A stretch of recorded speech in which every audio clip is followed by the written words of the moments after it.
Oh, good morning, little doggy. Hello. Good morning, ladies and gents. Not a fucking overly great start of the morning. I got out of bed, I got dressed, I was like, sweet, gonna have a productive day, get a load of shit done. I got down the stairs, realised that my other half's taken the only front door key that we have. She's taken it to work with her. So her mum's gone out, because obviously we live with her mum and her stepdad now. And I can't get out the front door. And I can get out the back door because I have a key. And then I was like, that's alright, I'll go out the side gate. Looks like I'm stuck in. 20 minutes later, update. Found keys. Yeah, motherfuckers. Bye, little doggy.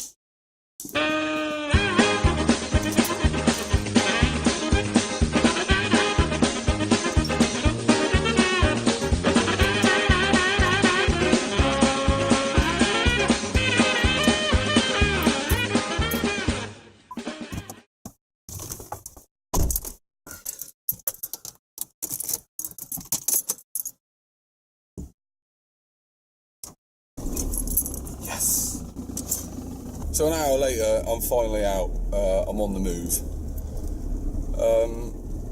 Basically, this is just a quick little video, just to let everybody know what's going on, what's going to be happening to the channel, and all this kind of stuff. I did a little video update the other day of what I was doing on the 180. So that would have been uploaded before this video. But basically, I have been in a job for the last year. I've been working as a coach builder. So I've been building lorries and vans and stuff like that, you know, building the bodies on the back of them. And that's basically what I've been doing, like a welder fabricator job, basically, for a commercial coach builder. And basically, I had my best friend, Mikey, from THO as well. He came to work for me, with me about 6 months ago. I got him a job at my place, and he was bullied in the job by my foreman, to the point where he didn't want to come into work anymore. He dreaded the thought of coming into work. It made him, you know, ridiculously stressed out. He started getting anxiety, and he was just generally down and a bit depressed about the whole situation. Our line manager did nothing about it. The manager above him, our overall manager, he did nothing about it either. And it was all just kind of swept under the carpet until eventually they had an excuse and a reason to fire Mike. So Mike got fired. He lost his job. I obviously wasn't happy about it. I went to management and the owner of our company. And our company is quite a large company on the south coast. We're sistered with a vehicle hire company. I'm not going to say any names because, you know, I'm just not. And I sat down with him and I sat down with our hire manager. And I told him everything that had happened with Mike and what had gone on, and, you know, what the problems were, and where our line manager didn't address certain issues. And in the end, you know, nothing really came of it. They didn't really bother about it, and they just said that, you know, our foreman's actions were unacceptable, but there was basically nothing that they were going to do about it. So I ended up staying because I needed a job, I need money, you know, you've got to work. And after I was there for another sort of 3 months, I suppose, 2-3 months, the same thing started happening to me. Not necessarily being bullied, but I was being singled out, and my work was being nitpicked when there was nothing really wrong with it. I was being told to do things a certain way, but then when I had done things a certain way, I'd get criticised and told that everything was wrong after it, which is the fact not a good, you know, after the events fucking happened. So that continued, and I raised my concerns, and I wrote grievance emails, you know, to the owner of the company and to my hire manager, and nothing really happened, and they just sort of didn't really care about it. There's like health and safety issues that were raised as well, and like that were never addressed. I was like welding and grinding and doing all this stuff and all this work for them, and they still only provided me with a pair of work boots. That I didn't have any coveralls if you're a Yank, American, and basically, I just ended up ruining my own clothes for the sake of the job. They wouldn't buy me any new ones, and it took them 10 months to get me a pair of overalls. So that was that was one of the many things that had happened, that had gone on. In the end, I'd kind of had enough, and it's been like in talks with me and Mike, and obviously with my family and my other half Becky.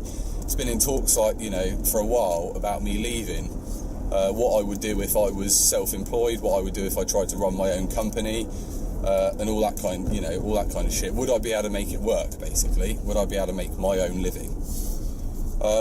Obviously, drifting has been like a big part of my life. I wouldn't say for years and years, but it's been a big part of my life for the last sort of 5 years.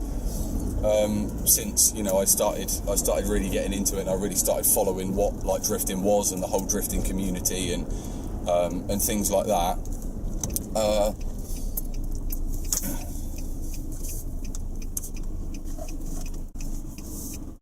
And because I've been interested in it for a long time, obviously I've developed my own car, and I've worked on that. Countless hours that I've put into that, and there's certain things that I've learned, and setting up a drift car, things like that. And then there's obviously there's the thing that I'm all about, which is I don't like to pay people to do work that I could potentially do. If I have an idea, I would rather spend a couple of weeks learning about something, so that I can put it into practice and add that to my bank of skills, than just take my hard-earned money and pay someone to do the job for me. So that's basically like my my consensus, I suppose, is like how I like to do things on my own car. And then I've done bits and bobs for people in the past, working on their cars. I've done like numerous lock kits and things like that for S-bodies and BMWs. I've done knuckles for BMWs and all that kind of stuff. And at the end of the day, after I'd done all that, I'd obviously always thought, I might be able to turn this into a business. But there's only so far that you can go when you work a full-time job. I was working 50 hours a week, like at my place, so I only really had like a couple of evenings in the week that I could take out, to go to the unit or in the garage when we were staying at our old house, to be able to work on things and to be able to develop like a product.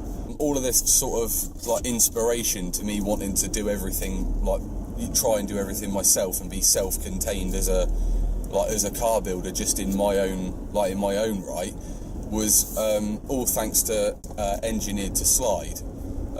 Nigel Petrie is not only a brilliant drifter, he's a good all-round driver and fire engine, and he also has learned and developed his own skills that he's been able to put in on his own builds.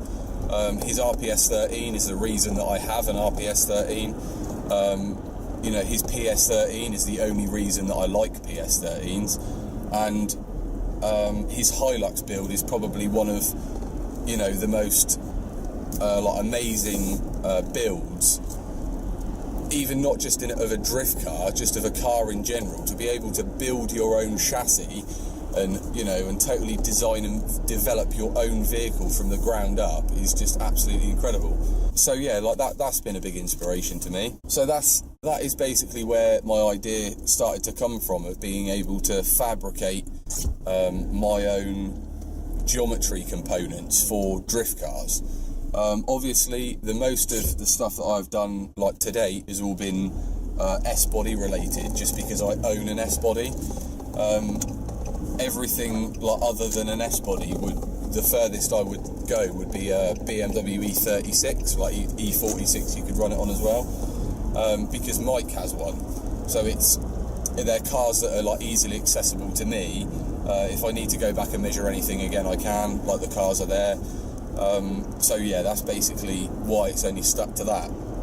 Now, with me trying to make it become a business and be able to fund my life, my drifting and fund itself, I need to be able to get other cars like down the workshop that I can check out and that I can try and develop parts for. So that's going to be something that I'm going to need to look into pretty soon. But for the meanwhile, it's mainly going to be making all the geometry components for S-body, so S13, S14, S15, and then it will be moving on to BMW stuff, like eliminating the spring setup on an E36, E46, and having it run. People call them a true coilover. I don't know why, because it's just a McPherson coilover. So it's going to be looking into that, that swap, converting to, and a cheaper way of people doing it, so that you don't have to, spend £1,000 on BC Racing coilovers that have been custom designed and shipped from the States just to go on your £1,000 BMW. So that's going to be something that we're going to be looking into, and that conversion will be something that we do on Mike's car, and there'll be videos and everything else. So moral of the story, I'd had enough at my place. I handed my notice in, and now I don't have a job. And today is my first day of being unemployed, and I'm currently sat in traffic. It's now 10:30 in the morning, and I've done nothing. So it's not been an overly productive day so far. So yeah, there'll be a couple of more more vloggy videos. Obviously not like daily uploads, I doubt, because I'm not really going to have time. YouTube's going to be kind of like a side, a kind of 50-50 split if I can. But obviously I won't be spending 100% of my day just like making YouTube footage. So, but yeah, if you want to come along for the journey, then obviously give us a subscribe. Again, if you want to buy stickers, I've got new stickers. There's quite a cool sticker design that I'm going to be releasing. So if anybody, it's going to be like kind of a printed slap style sticker. So if anybody is interested in that and you want to buy them, hopefully they'll be cheap as chips. I don't want to make money on them. I want to promote my company. So they will be cheap. So if you want those, then head over to the website. Please give us a follow on Instagram as well. Team Hang and Loose, just search Team Hang and Loose, you'll find it. And there'll be posts on the Instagram of anything that's happening, like any big things that are happening, and then I'll try and vlog my journey as much as I can, as I go through it. Plus, my other half working in a coffee shop too, is I now get to go and get a free coffee. So that's pretty cool.